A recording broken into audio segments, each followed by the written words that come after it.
Located southeast of mainland Asia in the western Pacific Ocean is the Republic of the Philippines. It is an archipelago of 7,107 beautiful islands grouped into 3 divisions: Luzon, Visayas, and Mindanao.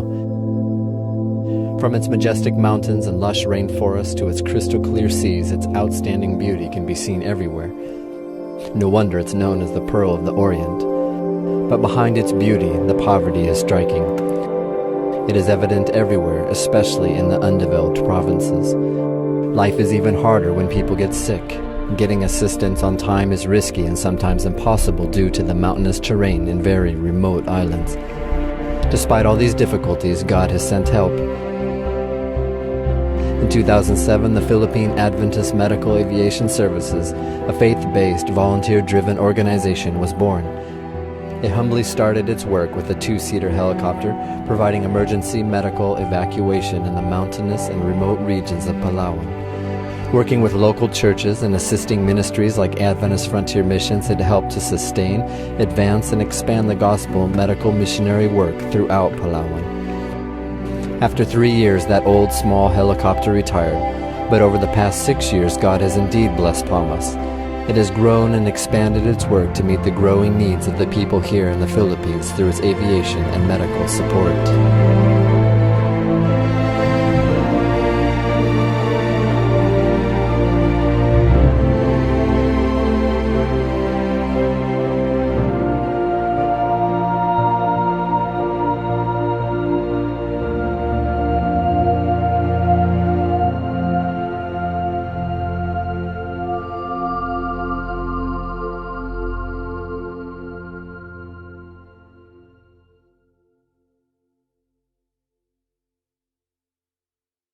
Seen the head.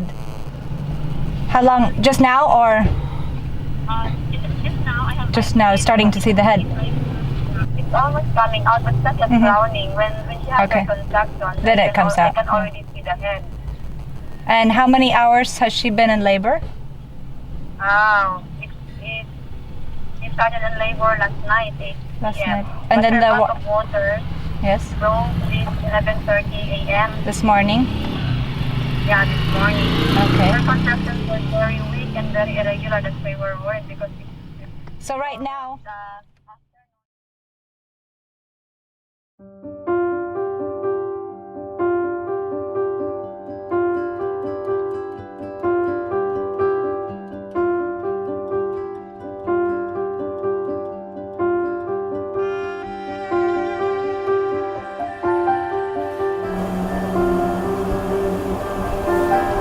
Probably 60 to 70% of our flights are emergency medical flights, and these come in through calls from missionaries down in the islands or in the mountains that are working back in these areas.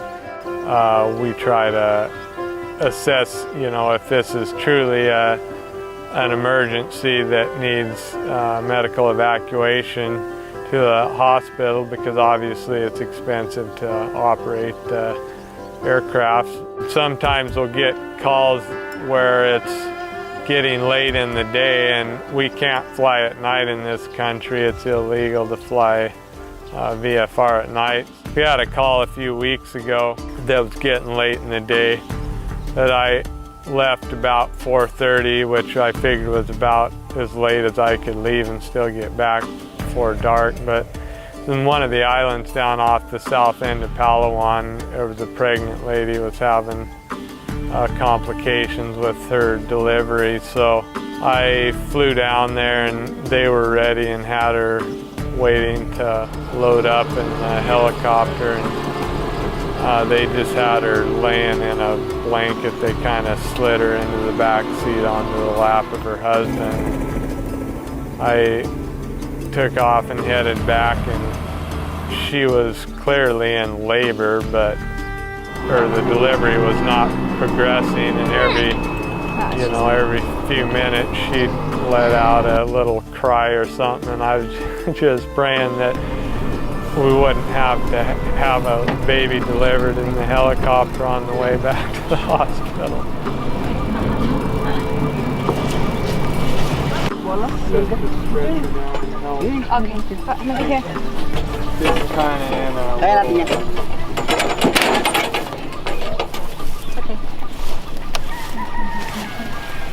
The Palawano natives in the mountains and around near the mountains have a really poor situation. They have very few resources, and if they have any problems or emergencies, there's really not much that they can do. They'll either just die in the mountains, or if there's some missionaries around that can help them, then they have some hope. They don't even have enough money usually to get to the hospital, so 20, 40 pesos, or $2 to even get a tricycle to get transportation to the hospital. They can't afford that oftentimes. Or if they can afford that, or they can borrow some money, they'll get to the hospital and then they can't afford the medicines. The government hospitals here are very good to the native Palawanos, and those who can't afford, they will provide free rooms and maybe one meal for the patient or the patient's watcher only. The doctor will be free, but any surgeries, any medicines like that aren't available, if the medicines are available, they'll be free, but if they're not available in the hospital, then they have to buy them outside in other pharmacies, and of course it's extremely expensive, so they can't afford that.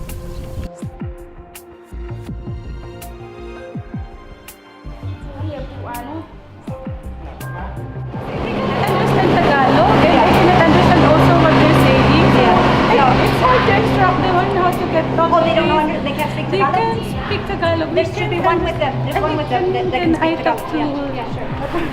The other problem is they don't always know the language of the lowlands, so they don't know Tagalog necessarily, many of them from the remote areas.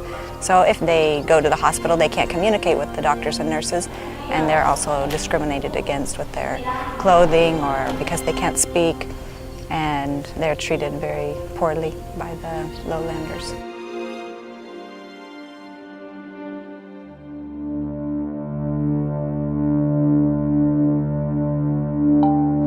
Here in Palawan, the groups of people that we're reaching are varied. We have the lowlander, Tagalog-speaking Filipinos. We also are reaching up into the mountain, both with the education, but the helicopter medical work, to our native Palawanos. But the airplanes are more often going across the Sulu Sea here and working with the islands that are predominantly Muslim. So it's very overwhelming. Just to know how to reach each group is an ongoing prayer of ours. Our airplanes are taking patients from other islands, but also we have patients here in our house. Every day, sometimes every day, they knock on your door and think that we're doctors. But praise the Lord, we are doctors. All of us are doctors, should be doctors, and using simple remedies. Different kinds of diseases or illness that we're facing. Cough and colds, sometimes TB or hypertension. It's only by God's grace that we can do that. Most of the flights we make for medical stuff for the indigenous people, they have absolutely no money, and emergency medical evacuation with a helicopter would be thousands of dollars in the U.S., but we don't try to charge anything or expect anything from these people, and God's been faithful in supporting and providing for this method of operating. Some of the stuff we do in the airplanes for the further out areas where people do have money, oftentimes they will give us donations, if we do a medical flight for them. There are some cases where they'll give us donations, a few thousand pesos or whatever they can afford, but when we get, to our destination or to the hospital, we see that they can't even afford that, so we'll just give it back to them and not even worry about it. Maningkal kayo para ninyo bago mato kayo na gasilunis. When we bring patients in the helicopter from the mountains, or we help some Palawano patient to the hospital, almost always we will be taking complete care of them. So their medicines, sometimes if they can't understand Tagalog, we'll be translating for them. Sometimes they don't have pots to cook their food, or blankets, sheets, many things that they will need while they're in the hospital. So we help them with all of those things.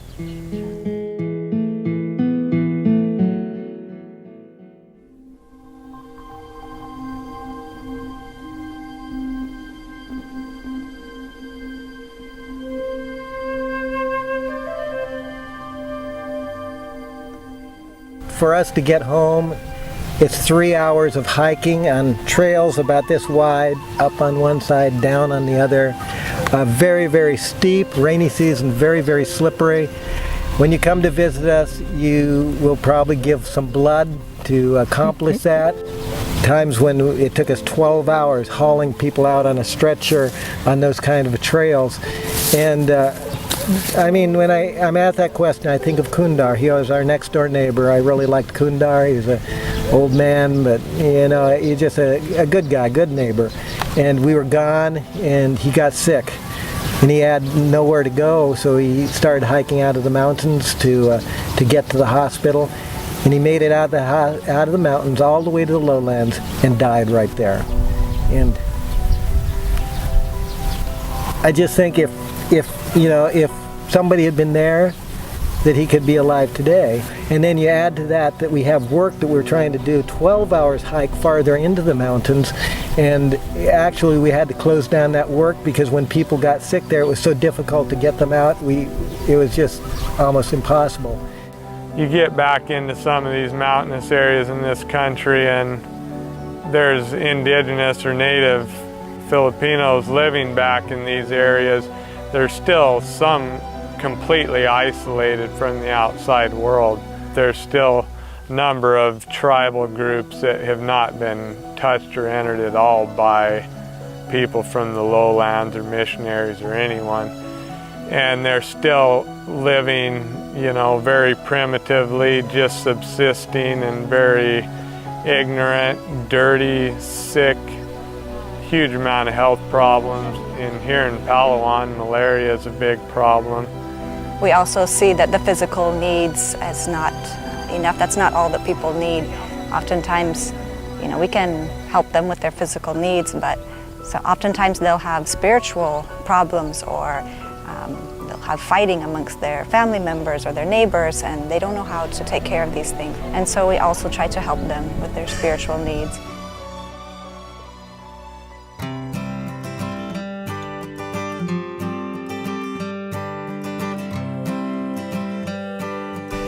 Over the past 5 or 6 years, we have started 3 churches, and our missionaries are helping to operate 4 churches, and right now we're building a 5th church.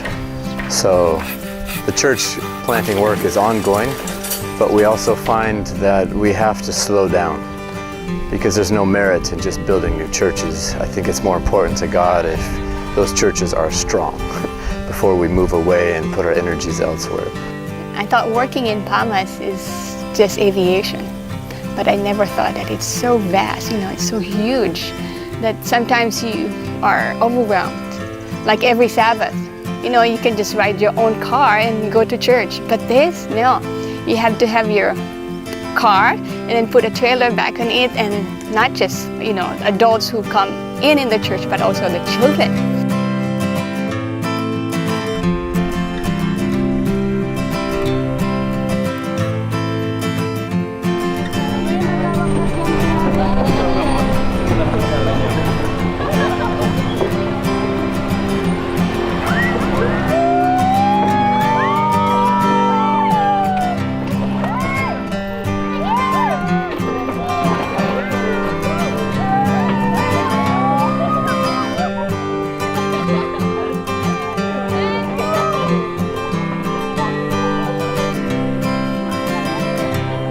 One thing about this country is most people don't have their personal transportation like motorcycles or, cars that they can just hop in and drive to church each day. So there's not a church nearby, within walking distance.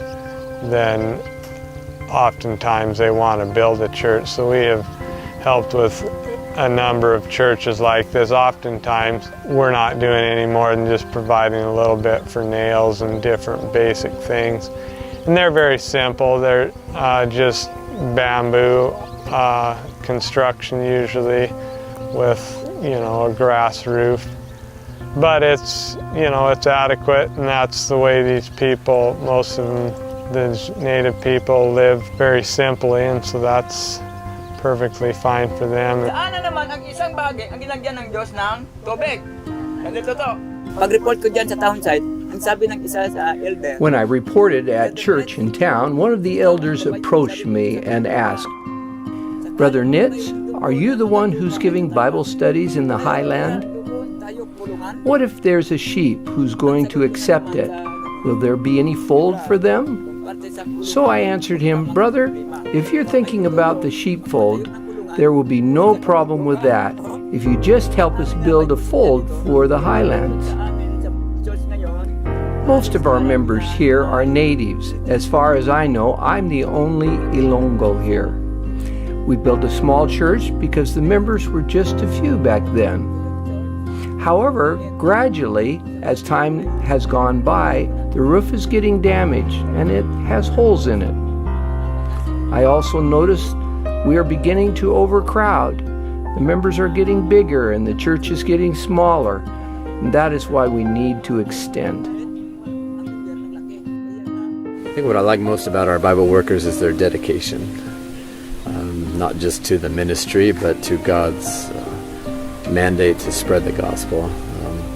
I also appreciate the fact that they are not focused just on baptisms. It seems to be an agreement with all of us that we would prefer conversions, real conversions, instead of just baptisms, which is easy to get. But a true-hearted conversion is not so easy to get.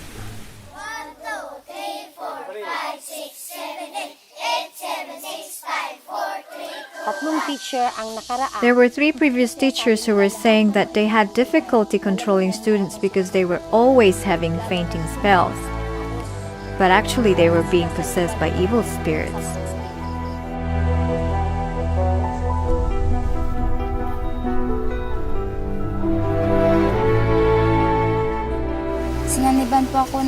I was possessed with an evil spirit, and I didn't have any idea what I was doing. I was told that I took my clothes off. I really didn't know that I was doing that. They just told me. We don't know exactly why there's a lot of demon possession here, but I believe some of the reasons is that, especially among the Palawanos and even in other areas, there's still a lot of satanic ritual things going on. They don't even realize what they're doing, but in the mountains they have their various gods that they're serving, but then there's also the bad spirits, and they communicate with them. They'll try to appease them with sacrifices and things like that, but sometimes they'll even on purpose interact with these bad spirits.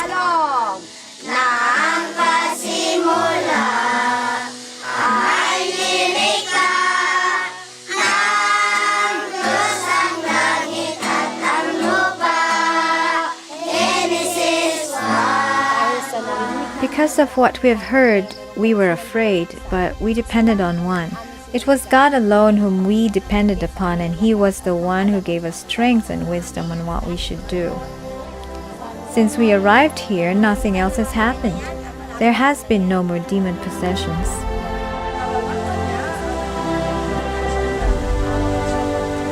That's why we have Bible workers and missionaries, missionary families, and various workers that can help not only with their physical problems, but their spiritual problems as well. And we have multiple Bible workers in the mountains and around the lowlands as God provides, and as we see the needs.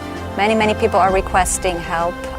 Many people are requesting Bible studies or missions to be placed in their villages and areas, and the opportunities are endless.